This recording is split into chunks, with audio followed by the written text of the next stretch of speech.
옆에 계신 성도님에게 하나님의 은혜와 사랑이 함께하길 축복합니다. 재밌는 이야기입니다. 결혼식장에서 생긴 일이에요. 교회를 다니던 두 청년이 이제 결혼식장에서 결혼식을 하게 되었습니다. 근데 교회를 다녔기 때문에 짧은 시간에 이제 기독교식으로 예배를 드리면서 이제 결혼을 이제 하게 되었습니다. 근데 사회는 이제 신랑 친구가 이제 보게 되어진 거예요. 그래서 주례를 보았던 이제 목사님께서 이제 축사 말씀하기 전에 요한일서 4장 18절을 읽어달라고 이제 부탁을 했습니다. 사회자에게 미리 읽어달라고 부탁을 했어요. 근데 요한일서 4장 18절 말씀은 사랑 안에 두려움이 없고 온전한 사랑이 두려움을 내쫓나니 두려움에는 형벌이 있음이라, 이 말씀이거든요. 근데 이 사회 보던 이 친구가 요한일서 4장 18절 찾아야 되는데 그래서 잘못 보고 요한복음 4장 18절을 찾은 거예요. 그래서 딱 출산하기 전에 이제 이 말씀을 읽었어요. 요한복음 4장 18절. 너에게는 남편 5이 있었고 지금 있는 자도 내 남편이 아니니 내 말이 참되도다. 결혼식 망쳤다는 거. 잘 말씀을 잘 봐야 되는데, 오늘도 말씀을 통해서 주의 은혜가 더하기를 주의 이름으로 축복을 드립니다. 우리가 고린도전서를 계속 살펴보고 있는데요, 고린도전서는 바울이라는 사도가 고린도 교회에 편지하는 내용입니다. 이제 편지를 하는데 고린도 교회에 왜 편지를 하느냐? 고린도 교회에 문제가 있었어. 근데 문제가 이제 해결될 기미가 안 보이는 거예요. 그러니까 고린도 교회를 처음 세웠던 바울 사도에게 우리 교회가 이런 문제가 있으니 이것에 좀 방안책을 좀 얘기해 주십시오. 그렇게 이제 건의가 들어갔고, 이제 바울 사도는 이제 이곳저곳을 다니면서 복음을 증거하는 사도 아닙니까? 그러니까 먼 곳에 있으면서도 이 정말 힘들고 어려운 곳에서 교회를 개척하고 교회 성도들이 위해서 교회가 일어나가는데 교회가 이제 문제가 생겨서 이제 교회가 막 흔들리게 되어 있으니까 바울이 안타까운 마음을 가지고 지금 편지를 써보내는 거예요. 근데 고린도 교회 안에 있던 가장 큰 문제는 지금 어떻게 보면 쭉 지금 10장까지 이야기했던 그 가장 그 근본적인 문제는 교회 안에 분쟁이 있었다는 거예요. 싸움이 있었다는 거예요. 그 싸움이 있어서 파가 생겨버려요. 당을 지었단 말이죠. 누구는 아볼로파, 바울파, 게바파 하면서 막 파가 막 나뉘어지다 보니까 서로 간에 자기 의견만 이야기하다 보니까 교회가 이제 거의 이제 와야 될 지경까지 이르게 되어진 거예요. 근데 그 분쟁에서 끝쳤으면 모르겠는데, 그런 분쟁이 있다 보니까 교회 안에 우상숭배가 들어오고 성적인 타락이 들어오고 세상 문화가 다 들어와서 이제 교회가 교회다운 그 힘을 잃어버리게 되어진 거예요. 어떻게 보면 지금 우리가 고린도전서 주일 성찬 예배 시에 쭉 살펴보는 이유는 그 교회가 가지고 있을 수 있는 모든 문제, 지금 이 시대에 교회가 가지고 있을 수 있는 모든 문제는 고린도 교회가 다 가지고 있었어요. 우리가 교회로서 미리 그 말씀을 살펴보면서 예방하자는 그런 차원에서 말씀을 좀 살펴보기도 하고, 행여나 그런 문제에 우리가 접하고 있다면 바울 사도가 하나의 말씀을 통해서 그 해결책, 방안책을 이야기하고 있으니까 우리는 그 말씀을 잘 듣고 해결하면 된다는 거예요. 그래서 15절 말씀 이야기합니다. 나는 지혜 있는 자들에게 말함과 같이 하노니 너희는 내가 이르는 말을 스스로 잘 판단해봐라. 그죠? 바울 사도가 하나님부터 받은 그 은혜의 말씀을 가지고 내가 너희에게 잘 이야기를 할 테니까 한번 그래서 잘 판단해 보라는 거예요. 지혜가 있으신 분 하면, 예수 그리스도를 믿으시는 분 하면, 그러면 우리는 하나님의 말씀을 잘 듣고, 그죠? 오늘도 들려진 하나님의 말씀을 잘 듣고 스스로 한번 잘 판단해 보십시오. 하나님께서 사람에게는 생각할 수 있는 능력, 지적인 능력, 또 이성을 허락해 주셨습니다. 그러면 생각할 수 있는 능력을 허락해 주신 것은 듣고 우리가 판단할 수 있는 근거가 되어진단 말이죠. 아, 이것이 정말 하나님의 말씀인지, 세상이 말하는 그런 유혹인지, 이것이 하나님께서 나에게 주신 시험인지, 아니면 사단이 나를 유혹하고 넘어뜨리려고 하는 그런 시험인지, 이것이 참된 진리의 말씀인지, 이것이 악한 말씀인지, 이 길을 정말 내가 따라가야 되는 것인지 아니면 따라가지 말아야 될 것인지 잘 판단할 수 있는 능력이 있단 말이에요. 저는 우리 모든 성도님들이 오늘 본 말씀을 통해서 스스로 잘 말씀을 듣고 판단해서 지혜롭게 하나님의 말씀을 따라 그 삶 가운데 참된 하나님의 양식대로 하나님 주신 말씀대로 따라갈 수 있기를 주의 이름으로 축복을 드립니다. 그러면서 바울 사도가 이야기하는 것이 뭐예요? 16절 17절 가서 보니까요. 우리가 축복하는 것 축복의 자는 그리스도의 피에 참여함이 아니며 우리가 떼는 떡은 그리스도의 몸에 참여함이 아니냐. 떡이 하나요 많은 우리가 한 몸이니 이는 우리가 다 한 떡에 참여함이라. 지금 우리가 행하고 있는 이 성만찬에 대해서 간단히 지금 이야기를 하고 있습니다. 이 성만찬은 바로 이제 뒷장에 11장에 가서 좀 더 자세하게 이야기를 하고 있으니까 그 뒷부분에서 좀 살펴보기를 하고, 바울 사도가 지금 이 이야기를 하는 이유는 너무나 간단한 거예요. 우리가 그리스도께서 친히 제정해 주신 성만찬을 행하면서 같은 떡을 먹고 같은 잔을 마시지 아니하냐. 우리가 좀 성만찬의 모습과 예전의 모습과는 조금 다릅니다. 지금 우리는 떡을 뗄 때 지금 다 잘라져 있는 그런 떡을 뗍니다. 근데 당시에 성만찬 할 때는 큰 떡, 쉽게 얘기하는 이렇게 큰 빵 하나를 놓고 이제 하나 됐다는 그런 의미에서 빵 하나를 놓고 갈 때마다 이제 그 빵을 이렇게 조금씩 자기 순서 오면 이렇게 떼서 먹는 그런 방식을 취해졌습니다. 근데 그렇게 하나를 놓고 이야기한다는 것은 우리가 그 떡을 하나 된 떡을 먹음으로 말미암아 예수님께서 우리의 죄를 위해서 몸이 찢기시고 살이 씻기셨다는 그 주님을 기념하면서 그 그리스도와 함께 참여함이 되는, 그리스도로 말미암아 우리가 예수 그리스도의 피로 말미암아 우리가 한 형제 되고 한 자매가 되었다. 교회가 하나의 듯이 우리는 하나가 되었다는 그런 의미예요. 그런 의미가 성만찬에 담겨져 있는 거예요. 그러면 우리가 주님께서 친히 제정하신 그 성만찬을 행하면서 우리가 하나 됐다고 이야기하고 한 형제 자매 되었다고 이야기하고 쉽게 우리는 한 가족이다. 하나를 같이 먹으면 같은 것을 먹는 사람들 우리 식구라고 이야기하죠. 우리는 한 식구인데 왜 분쟁하고 싸우느냐, 그런 이야기예요. 바울이 어떻게 보면 이것은 아주 절규하는 모습이에요. 너희들 한 교회 아니냐? 한 가족 아니냐? 한 식구 아니냐? 그런데 왜 싸우느냐? 왜 분쟁하느냐? 왜 네가 잘났다 네가 못났다 서로 방을 짓고 싸우느냐? 제발 싸움 좀 그만해라, 그런 이야기예요. 네? 아주 바울의 어떤 절규하는 목소리가 들리지 않습니까? 우리는 예수 그리스도로 말미암아 한 형제 자매 된 한 가족인 줄로 믿습니다. 네, 그 근거가 있잖아요. 우리는 하나님을 뭐라고 불러요? 아버지. 하나님 아버지. 다 아버지라고 하지요? 그럼 아버지가 한 분이니까 우리는 다 같은 한 가족이잖아요. 위 쭉 올라가면 하나님이 딱 계시잖아요. 그럼 우리는 그 하나님으로 말미암아 하나 된 모습이다. 한 식구다. 한 가족이다.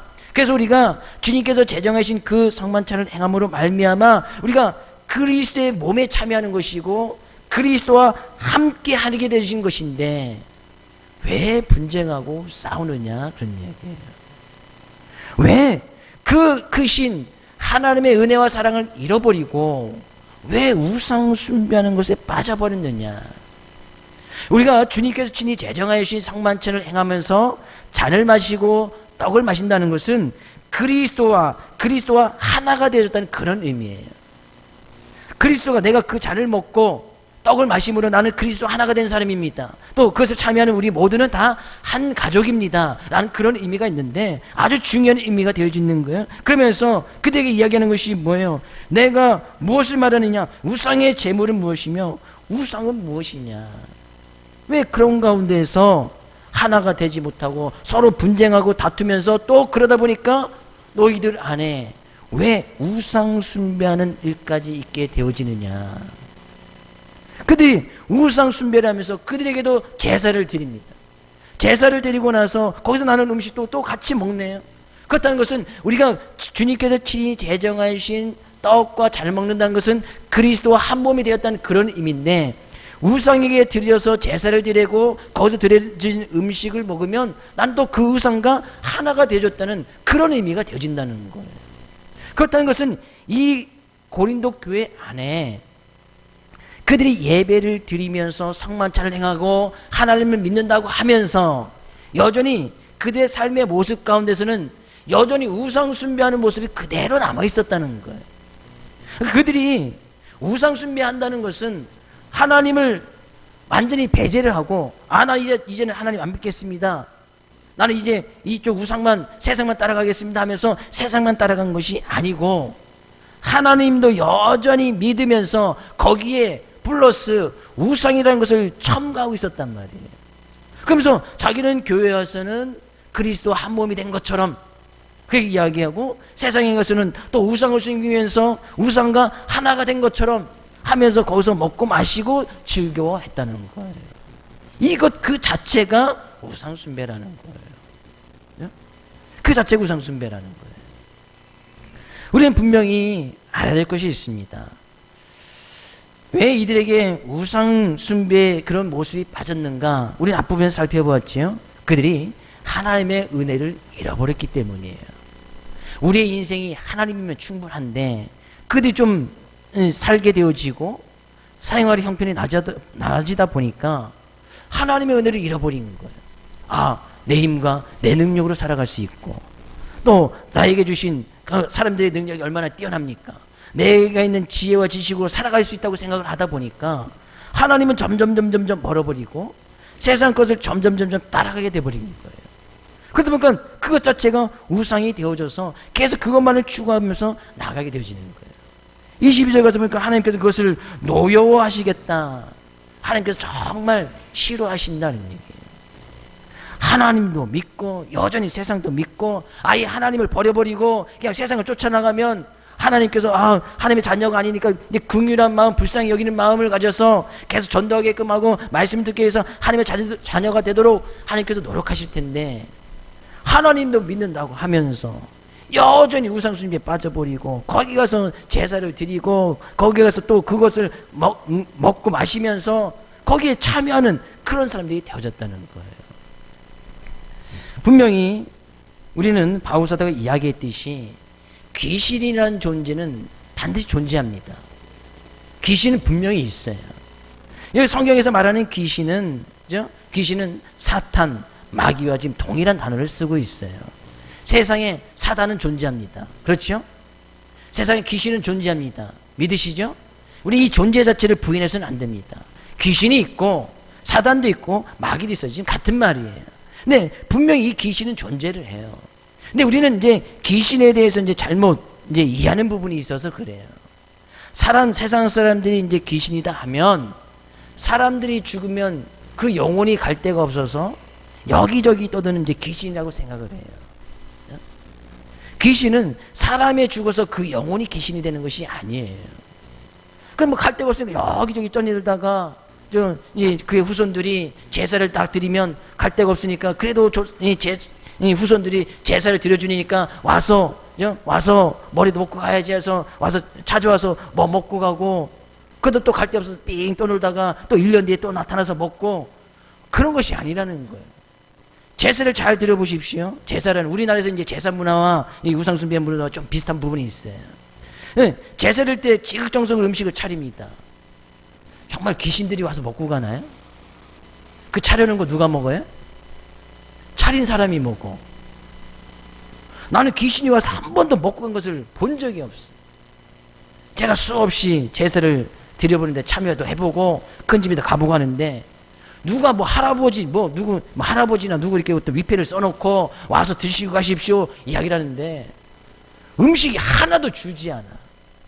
먹은 자국도 없어. 먹고 가지도 않더라고. 결국에 차려놓은 사람이 맛있게 먹더라고. 뭔가 지금 잘못 알고 있는 거예요. 귀신은 사람이 죽어서 귀신이 되는 것이 아니에요. 우리가 TV나 전설의 고향이나 이런 것이 많이 나왔기 때문에 그런 것에 잘못된 영향을 받아서 사람이 죽으면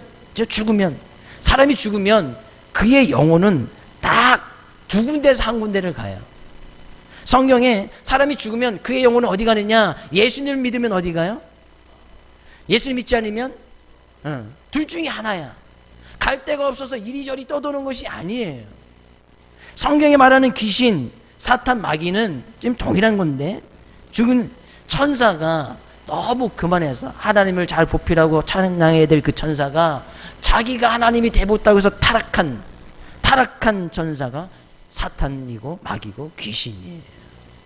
그러니까 그 사탄 마귀는 귀신은 늘 하나님을 잘 믿지 못하도록 유혹하고 미혹하는 거예요. 하나님의 자녀들이 자녀답지 못하게 사도록 늘 유혹하는 것이 귀신이 아는 일이에요.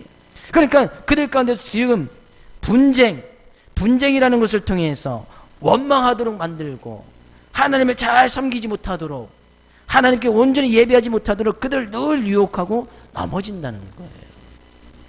그래서 우리는 분명히 우상에게 제사를 드리지 않는 것, 우상 숭배하지 않는 것, 오직 하나님이면 족하고 그 하나님만 경배하고 그 하나님만 예배하는 것이 우리의 모습이 되어진다는 거예요. 그 바울사도 이야기했잖아요. 내가 지혜 있게 말하니 내 말을 듣고 스스로 잘 판단해봐라. 전 성경에 있는 말씀 그대로 이야기합니다. 한번 잘 생각해 보십시오. 우리 나라에서 드려지는 그 제사 문화, 정말 이 제사를 드려야 되는지 말아야 되는지, 제사 음식을 먹어야 되는지 말아야 되는지 한번 스스로 잘 판단해 보라는 거예요. 머리는 이해가 돼. 아, 제사, 그러면 제사 안 드리면 될 것이 아니에요. 안 되면 여러 가지 방법이 있으니까, 뭐 제사를 안 드리면 불효를 하네, 뭐 후손들에게 뭐 이 조상 귀신들이 와서, 영혼들이 와서 뭐 해코지를 하네. 믿는 사람들에게는 그 모든 것까지도 물리칠 수 있는 그런 놀라운 능력이 있잖아요. 예수 그리스도의 보혈의 능력, 예수 그리스도의 피의 능력이 있기 때문에 사단 권세의 마귀도 이길 수 있는 힘이 있단 말이에요. 우리는 그런 것 가지고 두려워하지 않습니다. 그러니까 바울사도 이렇게 이야기하는 것은 그들에게, 그들이 이해가 돼. 그럼 제사를 뭐 드리든지 말든지, 뭐 드릴 사람 드리고 말 사람 말고, 바울사도 그렇게 이야기하는 것이 아니고, 그것은 귀신과 함께 동참하는 것이 되기 때문에 그 제사를 드리지 말라는 거예요. 어떻게 너희들이 주의 식탁, 주의 만찬에 참여하면서도 여전히 귀신의 식탁에 겸하여 참여하느냐? 그럴 수는 없다는 거예요. 어떻게 믿으면서 하나님을 잘 경외한다고 하면서 여전히 세상 우상, 세상 것을 따라갈 수 있느냐? 그 자체가 우상 숭배이기 때문에 그렇게 하지 말라는 거예요. 그런 사단의 유혹에 넘어가지 말라는 거예요. 스스로 한번 잘 판단해 보라는 거예요. 그러면 그들에게 문제가 된 것이 하나 있어요. 그러면 우리가 제사를 안 드리면 되지, 우상 숭배 안 하면 되지. 그런데 그들에게 문제가 된 것이 하나가 더 있었는데, 그러면 그 제사 드린 음식은 어떻게 될 것인지, 이거 먹어야 되는지 말아야 되는지, 이제 그 문제까지 생기게 되어진 거예요. 왜냐하면 그 당시에 시장에서 그들이 먹을 수 있는 고기는 전체가 다 이 당시에 이스라엘 지역은 로마라는 지배의 영향력이 있었고, 그러다 보니까 그들에게 필요한 고기들은 다 로마 황제가 섬겼던 그 우상에게 다 드려진 다음에 그 고기가 이 일반 사람들에게도 다 그것이 유통이 됐습니다. 그러니까 쉽게 그들이 고기를 먹을 수 있다는 것은 다 로마 신들, 로마 황제가 믿던 그 신들에게 다 드려진 다음에 일반 사람들에게 그것이 다 유통이 됐기 때문에 그들이 고기를 먹는다는 것은 곧 우상에게 드려진 음식을 먹게 되어지는 거예요. 이제 문제는 거기서 생긴 거예요. 그들은 하나님 믿는다 하니까 제사를 안 드리면 돼. 예배를 드리든지 여러 가지 뭐 추도 예배를 드리든지 뭐 그렇게 기념하면서 예배라는 것을 드리면 됐어요. 근데 실제적으로 문제가 되는 것은 그의 삶 가운데 고기를 먹어야 되는데, 고기를 먹으면 우상에게 드려진 그 음식을 먹게 되어지는 거예요. 그런데 그것이 또 문제가 된 거예요. 그러다 보니까 바울사도가 이야기하는 것이 뭐예요? 23절 가서 볼까요? 모든 것이 가하나 모든 것이 유익한 것은 아니요, 모든 것이 가하나 모든 것이 덕을 세우는 것은 아니니. 우리가 주님께서 주님을 믿고 그 진리 안에 참 자유함이 있다고 하는 것은, 예수 믿는 우리에게는 참 자유함이 있습니다. 그런 것은 우리가 모든 것을 다 할 수 있다는 거예요. 심지어 바울사도가 이야기하는 것은 제사도 어떻게 보면 드릴 수도 있습니다. 제사도 믿는 우리에게는 자유함이 있으니까 뭐 제사를 드리든지 안 드리든지 그것은 나에게 허락하신 하나님의 자유예요. 제사 드리는 음식을 먹든지 안 먹든지 그래서 내가 선택해서 해야 될 내 자유예요. 모든 것이 다 할 수 있다는 거예요. 할 수 있고 제사도 드릴 수 있고 제사 음식도 먹을 수 있다는 거예요. 그러나 제사를 드린다는 것은 내가 우상을 섬기고 그 우상과 한 몸이 되어지는 것이니까 바울사도는 우상을 섬기지 말 것을 이야기를 하고 있고 곧 제사를 드리지 말 것을 이야기를 해요. 그것까지는 고린도 교회 성도들이 이해를 한 것 같아. 그걸 받아들인 것 같아요. 그러면 우상에게 드려진 그 제물을 어떻게 하느냐, 고기는 어떻게 하느냐. 바울사도는 그것 먹을 수 있다. 모든 것이 가기 때문에 우상에 드려진 제물을 먹을 수 있다는 거예요. 고기를 먹을 수 있다는 거예요. 그러면서 예를 든 것이 뭐예요? 그 고기를 먹기 위해서는 시장에 가서 사서 먹어야 될 거 아니에요. 25절 물을 시장에 파는 것은 양심을 위하여 먹지 말고 먹으라. 시장에서 고기를 사다 먹는데 이것이 뭐 우상에 그들은 다 알지요. 고기를 사다 먹는다는 것은 다 우상에게 드려진 것이 일반 사람들이 다 유통이 되기 때문에 고기를 사다 먹는다? 그래서 우상에 드려진 음식이란 말이죠. 그러나 그것은 양심을 묻지 말고 그냥 사다 먹으라는 거예요. 근데 여기에 양심은 뭐예요? 내 양심이 아니고 하나님 믿는 우리들에게도 양심이 있습니다. 세상 사람들 양심이 있어요. 네, 그 고기를 파는 사람들의 그 양심을 생각하지 말고 그 사람이 분명히 고기를 파는 것은 분명히 우상에 드려진 그 재물을 떼어다가 팔 것이 아니에요. 그러니까 그들이 고기를 판다 하는 것은 그냥 고기를 먹고 싶으면 사다 그냥 먹으라는 거예요. 괜찮다는 거예요. 그런데 더 중요한 것이 있습니다. 우리 고기를 사다 먹어서 우상에 숭배하는 그 재물을 먹을 수 있어요. 모든 것이 가기 때문에 그것이 자유이기 때문에 먹을 수 있단 말이죠. 그러나 이 재물이라는 것이 우상에 드린 재물이라는 것이 먹고 안 먹는 그 기준이 분명히 있어요. 시장에서 파는 것은 시장에 파는 것은 내가 만약에 양심이 꺼린다면 안 사다 먹으면 그만일 거예요. 고기를 내가 안 먹으면 되겠다. 그래서 안 사다 먹으면 그만인데 고기를 어차피 먹어야 될 경우라면 그냥 양심을 묻지 말고 그 사람의 파는 사람의 양심을 묻지 말고 그 사람에게 파는 사람에게 이거 우상에게 드린 겁니까? 안 드린 겁니까? 라고 묻지 말고 그냥 사다 먹으면 된다는 거예요. 네, 27절에서도 이야기합니다. 불신자 중 누가 너희를 청할 때 너희가 가고자 하거든 너희 앞에 차려놓은 것은 무엇인데 양심을 위하여 묻지 말고 먹으라. 어떤 옆에 있는 사람이 하나님 믿지 않은 사람이 사람을 우리를 초대해서 같이 저녁이나 하자고 초대를 했습니다. 거기 갔더니만 고기가 떡하니 올라와 있는 거예요. 고기라는 것은 분명히 우상에 드려진 것이거든요. 그러면 그 사람이 정말 우리를 초대해서 같이 식사하는데 고기를 딱 놨다면 그냥 먹으라는 거예요. 우리는 알지요. 그것이 분명히 우상에 드려진 것인 것이 분명히 알아요. 근데 그 양심을 위하여 묻지 말고 그 양심이라는 것은 그 초대한 사람, 그 사람의 양심이에요. 그러니까 그 사람이 그냥 아무런 이야기 없이 잘 정성껏 차려놓은 음식이라면 그냥 먹으라는 거예요. 근데 그 차려놓은 사람이 28절에요. 누가 너희에게 이것이 재물이라 말하거든 알게 한 자와 그 양심 위에서 먹지 말아라. 네, 초대한 사람이 고기 반찬이 딱 있는데 이 반찬은 재물입니다. 우상에게 드리는 재물입니다. 라고 이야기를 한다면 그것을 알게 한 사람, 초대한 사람이지요. 그 초대한 사람이 양심 위에서 먹지 말라는 거예요. 그러니까 지극히 정성으로 차려놓고서 그냥 차려놓고서 밥 한번 합시다 해서 아무 말이 없으면 그냥 먹고 초대한 사람이 믿는 사람이 초대했으니까 초대한 사람이 생각할 거예요. 저 사람 하나님 믿는 사람인데 행여 우상의 제물을 드리면 어떻게 하지? 하면서 초대한 사람이 이것을 우상에게 드려진 제물입니다. 제사 음식입니다. 라고 한다면 그 음식은 먹지 말라는 거예요. 누구 때문에? 초대한 그 사람의 양심 때문에. 초대해서 이 제물이라고 이야기해주는 이 사람은 최소한의 양심 있는 사람이에요. 저 사람 하나님 믿는 사람이니까. 하나님 믿는 사람은 우상의 제물을 먹지 않겠지 생각하고 계속 우상의 제물이라고 이야기를 해줬단 말이죠. 근데 초대받은 사람이 그 음식을 그냥 이거 제물이라고 이야기했는데 낼로 먹어버려. 그러면 초대한 사람이 그럴 거 아니에요. 저 사람 하나님 믿는 사람이라는데 어떻게 우상의 제물을 먹을 수 있지? 라고 생각을 한다는 거죠. 그러면 이 초대한 사람이 그것으로 인해서 하나님의 자녀가 될 수 있는 어떤 그들에게 복음을 증거할 때 방해가 될 수 있는 여지가 남아있는단 말이죠.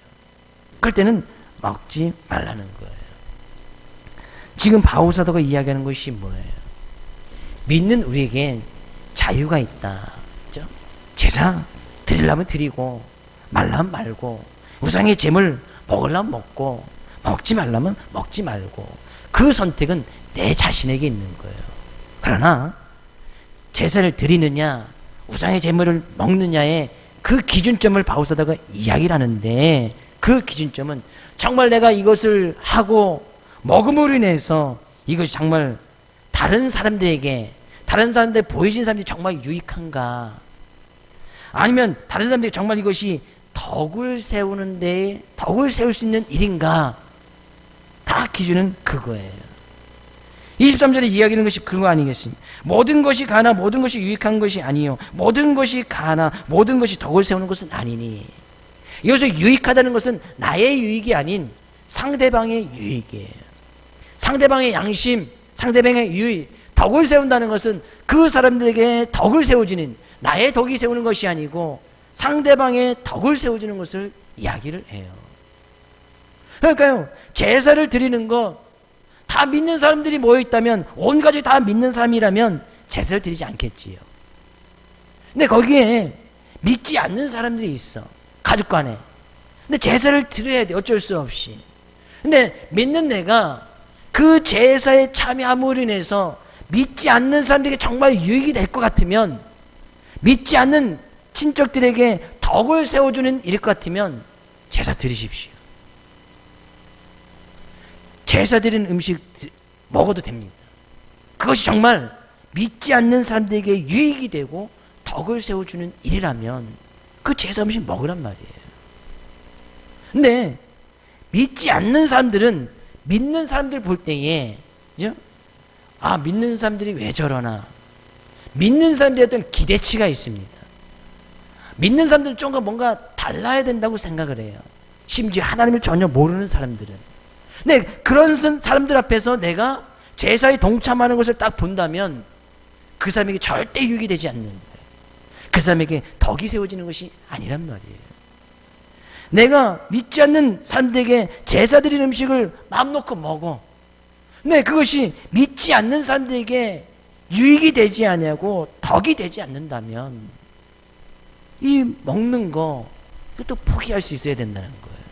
그래서 바울사도는 자기는 평생 동안 고기를 먹지 않겠다라고 한 이유가 그 지역에서 나오는 모든 고기는 우상 숭배한 제물이니까, 그것을 바울사도가 먹는 것을 믿지 않는 사람이 딱 본다면, 아유, 사도가 왜 저러나, 예수님의 왜 제자가 왜 저러나, 하나님 믿는 사람이 어떻게 저럴 수 있나, 그러면서 복음을 증거하고 다닌다고? 내가 그 사람이 복음 증거해서 내가 듣질 않을 거야.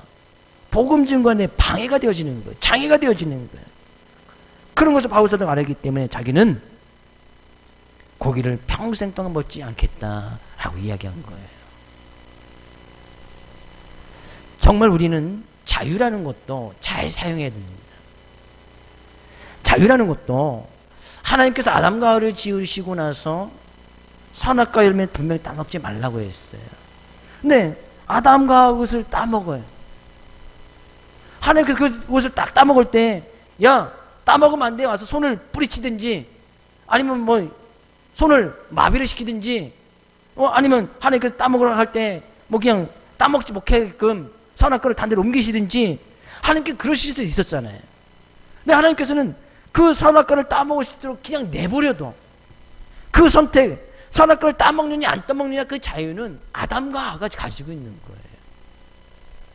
우리가 제사를 드리느냐 안 드리느냐, 제물을 먹느냐 안 드느냐, 그것을 할 수 있는 우리에게 자유를 주셨다니까요. 진리 안에 자유가 있으니까. 우리가 제사를 드려도 어떻게 보면요, 하나님께서 이 세상 모든 만물을 다 지으신 창조주 하나님인 것을 믿으십니까? 그 안에 있는 창조주 피조물된 그 모든 것을 가지고 우리가 뚝딱뚝딱 뭐 해서 만들어 놓는다 한들 그것이 우상이라고 하지만 하나님께서 지으신 피조물 안에 들어있는 거예요. 어떻게 보면. 그것은 어떻게 보면 아무것도 아닌 거예요.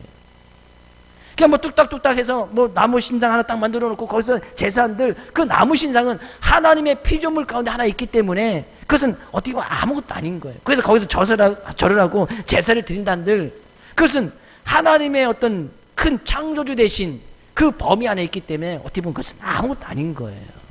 그러니까 제사를 드리든 말든 할 수 있다는 거예요.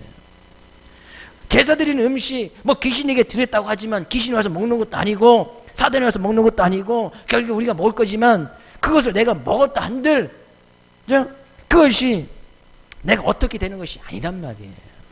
그 음식도 하나님께서 지으신 그 피조물 안에서 우리가 뚝딱뚝딱 해서 음식을 만들어 놓은 거기 때문에 그것을 먹어도 어떻게 되는 것이 아니에요. 왜? 그 모든 것을 지으신 것은 창조주 하나님이시니까. 그러나 사단 마귀는 분명히 있듯이 그런 것을 통해서 우리를 유혹하고 미혹하여서 복음을 증거하는데 방해하고 또 복음을 증거하는데 장애를 만들어 버리는 거예요. 그래서 그들의 삶 가운데 하나님을 점점 멀어지게끔 만들고 하나님 없이도 살아갈 수 있도록 만들어 버리는 거예요. 하나님과의 관계를 끊어버리는 것이죠. 그런 것 중에 하나가 지금 우상에게 제사를 드리는 거, 제물을 먹는 그런 문제란 말이에요.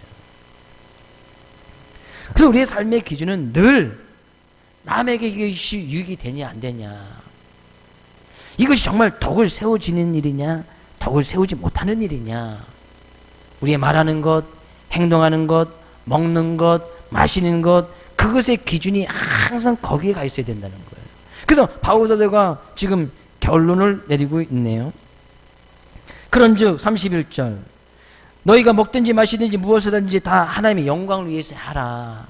먹는 거 우상의 제물을 먹든지 마시든지 어떤 일을 행함에 있어서 뭐 제사를 드리든지 말든지 이것이 하나님의 영광을 위해서 하라. 하나님의 영광을 위해서 한다는 것은 바울 사도가 앞에서 딱 이야기했듯이 이것이 정말 다른 사람들에게 유익이 되느냐, 다른 사람들에게 덕을 세워주는 일이냐, 그렇게 할 때 그것이 하나님께 영광을 돌리는 일이 되어진다는 거예요. 그렇지 않을 때는 과감하게 포기해야 된다는 거예요. 과감하게 먹을 것도 내려놓고 마시지도 말고 행동하지도 말라 그런 얘기예요. 그래서 우리는 자유라는 것, 주님께서 주신 이 자유라는 것도 잘 사용해야 됩니다. 자유를 잘못 사용하면 그것이 우리 방종이 된다고 이야기를 하잖아요. 자유라는 것도 잘 사용해야 돼. 하나님께서 자유를 주시고 자유를 막는 일은 그런 일을 하지 않습니다. 우리가 제약을 지려갈 때 하나님께서 딱 물론 하나님께서 막으시는 일도 있겠지만 내가 도둑질을 하고 싶다 마음 먹고 남의 것을 도둑질하면 하나님 그 도둑질할 때 막지 않으세요. 도둑질하게 그냥 내버려둬. 하나님께 도둑질할 때 뭐 손을 가지러 갈 때 손을 하나님께서 갑자기 탁 자르신다든지 그러면 남의 것을 절대 짚지 않겠지요. 근데 하나님께서는 그냥 내버려 둔단 말이지. 근데 내가 자유가 있다고 해서 남의 것을 막 가져와. 남의 것을 가져다 막 자기 것 삼아버려. 이것이 방종이 되는 거예요. 근데 사단은 그렇게 할 수 있다라고 이야기를 하는 거예요. 하나님께 너에게 자유를 주셨지. 사람과 따먹어. 하나님께 너에게 자유를 주셨지. 그럼 제사 드려. 하나님께 너에게 자유를 주셨지. 그럼 우상의 재물 먹어. 괜찮아. 어차피 하나님의 피조물 안에 있는 건데. 그러면서 그렇게 하면서 사단이 유혹하고 미혹하는 거예요. 근데 그것은 하나님께 영광 돌리는 일이 되지 못하다고 이야기를 안 해요. 왜요? 32절이세요. 유대인에게나 헬라인에게나 하나님의 교회나 거치는 자가 되지 말고, 유대인은 하나님 믿는 사람, 헬라인은 하나님을 믿지 않는 사람, 또는 하나님의 교회는 하나님의 교회에서 한 형제 자매된 사람, 어느 누구든지 그런 사람들이 거치는 자가 되지 말라. 거치는 자가 되지 말라는 것은 뭐예요? 상대방에게 피해를 주지 말라는 거예요. 거친 자가 되지 않기 위해서는 그 사람의 유익을 조금 더 생각해주면 절대 거치는 일이 없습니다. 사과가 3개 있는데 상대방하고 나하고 나눠야 돼. 상대방은 믿지 않는 사람이야. 어떻게 하겠어요? 1개 반씩 나누면 정당하지요. 똑같잖아요. 근데 그 사람 2개 주고 날 하나 주면 절대 싸운 일이 없습니다. 절대 거치지 않습니다. 하나하고 반을 나누면 이것이 정확히 반이냐 아니냐, 조금 더 와야 된다 들어와야 된다, 분명히 싸우게 돼요. 근데 내가 거치는 사람, 그 사람과 거치거나 어떤 불편함이 없기 위해서는 그 사람 2개 줘버리면, 나는 하나 갖고 그 사람 2개 줘버리면 절대 거치는 일이 없다니까요. 그럼 모든 사람들을 대할 때에 거치는 자가 되지 말라는 것은 그 사람의 유익을 조금 더 생각해 주라는 거예요. 그래서 풀어서 33절 이야기하네요. 나와 같이 모든 일에 모든 사람을 기쁘게 하여 자신의 유익을 구하지 아니하고 많은 사람의 유익을 구하라. 그러면 상대방이 기뻐하겠지요. 똑같이 세계를 가지고 똑같이 나눠야 되는 그런 입장에 있는데 그 사람이 자기는 하나님 믿는다고 당신 2개 가지시오 이야기한 거예요. 그럼 믿지 않는 사람이 얼마나 기쁘겠어요. 여기서 유익이라는 것은 내 유익이 아닌 상대방의 유익. 양심이라는 것은 상대방의 양심. 일단 상대방에게 덕을 세워주는 일, 그런 일에 힘쓰는 것이 하나님께 영광을 돌린 일이고 사람들을 기쁘게 하는 일이 되어진다는 거예요. 왜 그렇게 해야 되느냐? 어떻게 보면 믿는 우리들은 어떻게 보면 제사를 드리지 말아야 되지요.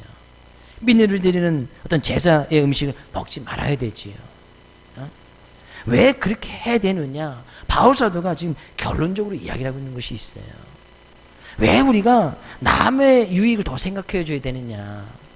왜 내가 좀 손해를 보고 내가 희생을 감수해야 되느냐? 왜 내가 다른 사람들을 기쁘게 해줘야 되느냐? 그럼 나는 늘 손해만 보고 늘 부족하게 늘 기쁘지 못하게 이렇게 살아가야 되느냐? 아니라는 거예요. 그렇게 해야 되는 이유 33절 결론적으로 이야기를 하고 있네요. 같이 한번 읽어볼까요? 나와 같이 모든 일에 모든 사람을 기쁘게 하여 자신의 유익을 구하지 아니하고 많은 사람들에게 유익을 구하여 그들로 구원을 받게 하라. 교회가 어떤 모습인지 이야기를 하고 있는 거예요. 너희들 고린도 교회 안에 지금 분쟁이 있냐? 다툼이 있냐? 그러면 교회가 교회에 대한 모습으로 설 수 있느냐? 그런 이야기예요. 더군다나 분쟁이 있고 싸움이 있는 그 어중에 우상숭배까지 들어와 버렸어. 성적인 타락의 문제까지 교회 안에 다 들어와 버렸어. 그러면서 너희들 교회가 교대한 모습으로 그 교회다운 역할을 할 수 있느냐? 널 우상에게 다 제사 드리고 다 드리고 우상의 재물 다 먹고 세상 사람들이 먹고 마시는 거 다 마시면서 세상 사람들에게 가서 나는 교회를 다니고 하나님 믿으니까 그 하나님 믿고 구원 받으십시오 라고 이야기하면 믿지 않는 사람들이 뭐라고 하겠냐 그런 얘기예요. 늘 싸워, 늘 말다툼이 있어. 그 소문이 옆에 이웃에게 다 퍼졌어. 저 교회는 늘 싸우고 있대. 저 교회는 늘 지금 분쟁하고 있대. 늘 성도들끼리 지금 싸우고 있대. 네, 그렇게 싸우는 교회의 성도들이 가서 전달을 얻겠지만 가서 행여나 우리 교회 나와서 예수 믿고 구원 받으십시오 라고 이야기하면 그 말씀을 듣는 사람이 뭐라고 이야기하겠어요? 복음 증거하지 말고 싸우지나 마. 에? 가서 지금 예수 이야기하지 말고 니네나 예수 잘 믿어 라고 이야기하지 않겠어요? 바울 사도는 교회라는 것은 교회가 어떤 곳인지 분명히 이야기를 하고 있어요. 교회는 믿지 않는 사람들 통해서 구원을 받게 하는 것이 바로 교회가 해야 될 일이에요. 믿으십니까? 우리 자신도 곧 하나님의 성전이고 교회지요. 하나님의 성령이 있는 우리 자신도 하나님의 성전이지요. 우리 자신이 지금 교회라는 거예요. 내 자신도 교회예요. 믿는 우리들이 모여서 드리지는 이 모습도 교회고 내 자신도 지금 교회예요. 그럼 그 교회는 교회다운 모습으로 서 있어야 된다는 거예요. 근데 늘 다투고 싸우면서 예수님을 이야기하고 복음을 증거하고 교회 다니라고 이야기하면 너나 잘 믿어 너나 그러지 않겠냐 이런 얘기예요. 세상 사람과 똑같이 먹어. 이것이 분명히 우상의 재물이라는 것을 분명히 이야기했어. 근데 그 사람의 양심이고 그 사람이 덕을 세는 거 그걸 생각하지 아니하고 그냥 맛있으니까 고기니까 그냥 다 먹어. 그 사람이 생각해. 교회 다니는 사람이 예수님 믿는다고 하면서 어떻게 저렇게 할 수 있지? 믿지 않은 사람들도 믿는 사람들은 기대치가 있다고 이야기했잖아요. 최소한요 믿지 않은 사람들도 아는 것이 있어요. 믿는 사람들이 교회가 무너지면 자기들도 망한다는 것을 그들도 알고 있어. 그래서 제발 믿는 사람들은 좀 달랐으면 좋겠다고 하는 것이 그들이 가지고 있는 기대치예요. 하나님 믿는 사람들은 교회 다니는 사람 조금만 뭔가 좀 달랐으면 좋겠다 라고 생각하고 있어요. 그래서 믿는 사람들이 조금만 싸우고 목소리가 높여지면 믿는 사람 왜 저러지?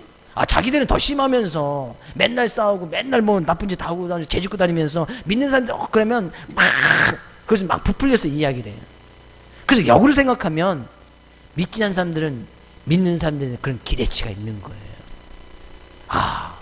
믿는 사람들 저렇게 하면 우리 망하는데 이런 것이 있는 거예요. 그러니까 제발 믿는 사람들은 좀 뭔가 좀 달랐으면 좋겠다고 생각하는 것이 믿지 않는 사람들이 생각하는 거예요. 우리는 그들에게 희망이 되어줘야 되지 않겠습니까? 믿지 않는 사람들, 아직까지 구원받지 못한 사람들, 아직까지 하나님의 자녀가 되지 못하고 하나님을 알지 못하는 사람들, 여전히 죄악 가운데 그들이 있다가 영원히 멸망할 수밖에 없는 그 지옥에 들어갈 사람들, 그런 사람들에게 최소한 기대감이나 희망을 실어줘야 될 거 아니에요. 우리가 무너져요? 교회가 망해요? 교회 싸워요? 더 이상 이 세상에 희망이 없는 거예요. 바울사의 오직 관심은 너희 교회 아니냐. 교회라는 것은 예수 그리스도의 놀라운 은혜를 말미암아 너희가 구원받지 않았냐. 그래서 교회가 된 것이 아니냐. 그래서 그게 고린도 교회에 너희 교회가 세워지지 않았냐. 그런데 우상숭배가 웬 말이냐. 성적인 타락이 웬 말이며 분쟁하고 싸우고 다투는 것이 웬 말이냐. 제발 싸움 그만해라. 제발 우상숭배 우상 섬기지 말아라.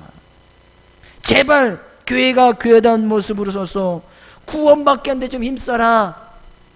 그래서 조금 손해가 나더라도 남의 유익 조금 더 생각해주고 내가 조금 덜 가져도 괜찮고 남을 조금 더 기쁘게 해줘서 내가 그만큼 희생하고 섬겨도 좀 괜찮고. 그럼 뭐예요? 나만 손해봅니까? 우리가 모르는 것이 하나 있는데 우리가 그렇게 하면 하나님께서는 우리에게 더 많은 것을 하나님께서 채워주신다는 사실이에요. 내가 남을 위해서 주고 손해보고 내가 아낌없이 베풀어주면 사람이 나에게 주는 것이 아니라 하나님께서 우리에게 부어주신다는 사실이에요. 이 원리를 잘 아는 바울사도는 교회가 교회담으로 서기 위해서 조금 희생하고 좀 손해보고 남의 유익을 생각해서 조금 더 상대방의 유익, 상대방에게 좀 더 많이 주고 나도 조금 덜 갖고 상대방을 좀 기쁘게 하고 난 조금 덜 기쁘고 그러면 하나님께서 더 많은 것으로 채워주실 것을 교회된 너희들이 깨닫고 교회 가운데 그런 일이 일어나야 사람들이 그 교회를 보고 그 성도를 보고 구원받는데 힘쓸 것이 아니냐. 15절 말씀 다시 한번 여러분에게 말씀하면서 말씀 마치겠습니다. 나는 지혜 있는 자에게 말한 것 같이 하노니 분명히 지혜가 있을 것입니다. 분명히 판단력이 있어요. 지혜가 있어요. 오늘 말씀 잘 듣고 스스로 잘 판단하여서 내가 어떻게 행동해야 되고 어떻게 말을 하고 어떻게 삶 가운데 먹고 마시는 것을 조절할 것인지 스스로 잘 판단하여서 하나님께 주신 놀라운 은혜를 받아 누릴 수 있기를 주의 이름으로 축복을 드립니다.